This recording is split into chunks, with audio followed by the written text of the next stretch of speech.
अस्सलाम वालेकुम। अब देख रहे हैं पाक सिंध 24 न्यूज में हूँ आपकी होस्ट नादिया शेख।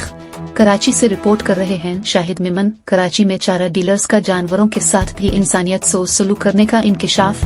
कराची के इलाके सुखन जेरेला चारा बेचने वालों ने जानवरों के साथ बदतरीन जुल्म कर दिया। सुखन में कायम बाड़े में मौजूद 35 से जायद भैंसें जेरेला चारा खाने से मर गई, जिस पर बाड़ा मालिक ने उन जेरेला चारा फरोख्त करने वालों के खिलाफ थाना सुखन में मुकदमा दर्ज कर दिया, लेकिन ताहाल उन्हें गिरफ्तार करने में नाकाम नजर आती है, या फिर पुलिस का गठजोड़ तो नहीं।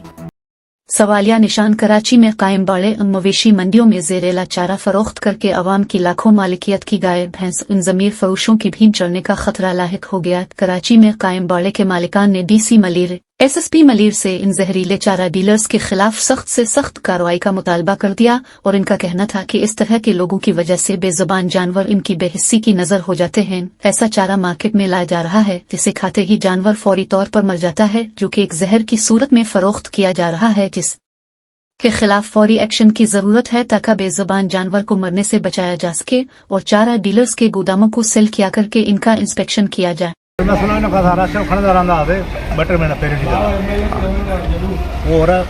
माल राशन मोकिलियो त माल खाइण छॾी वियो, त असां हुनखे चयो त भाई राशन तव्हां जेको मोकिलियो आहे सही न आहे, माल नथो खाए। चई इहो राशन मां खणी थो वञा, तव्हांखे राशन ॿियो भलो मोकिलियां थो। जीअं उहो राशन आयो, माल खाईंदो वियो त माल असांजो बर्दाश्त न करे सघियो। 5 ॾींहंनि में 8 में असांजी लॻीदार मरी वियो। उनखां पोइ असां ॻोठ वियासीं, जीअं पहुतासीं त डॉक्टर घुरायासीं। डॉक्टर चवणु त बाबा तव्हां राशन बंदि कयो त तव्हांजो माल अलाह कंदो बची वेंदो। पोइ जीअं असांजो माल राशन बंदि कयोसीं त जेके किरियूं भटारियूं उहे साबित न रहियूं। असांजो 35 में हुन में मरी वियूं, 5 पाड़ा मरी विया। अॼु हिन वक़्तु बि असांजो 20 में अंदाज़न जेके ज़हर में आयल आहिनि, जेके खाइण पीअण कोन थियूं।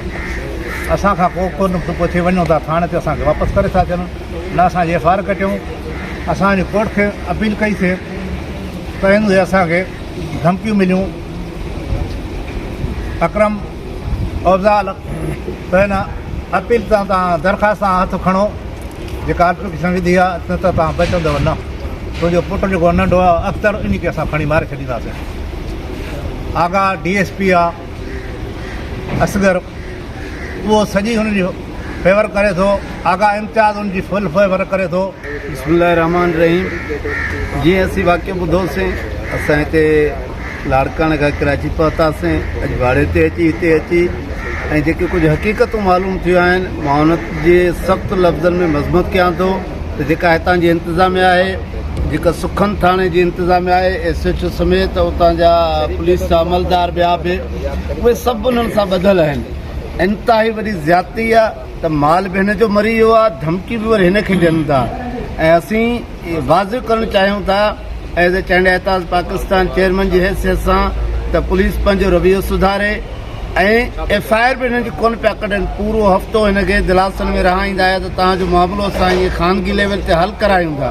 कूड़ा दिलासा ॾेई इन मामले खे तोल ॾिनुमि ऐं हुनखां पोइ आख़िर में FIR खां बि जवाबु ॾिनुमि। कोर्ट में वरी वञी हिन FIR कराई आहे, उनखां पोइ बि उन्हनि जी गिरफ़्तारी अमल में नथी अचे ऐं बहितर उनखे धमकियूं ॾियनि था। हिते 50 करोड़ जे लॻभॻि जो हिनजो नुक़सानु थी चुको आहे।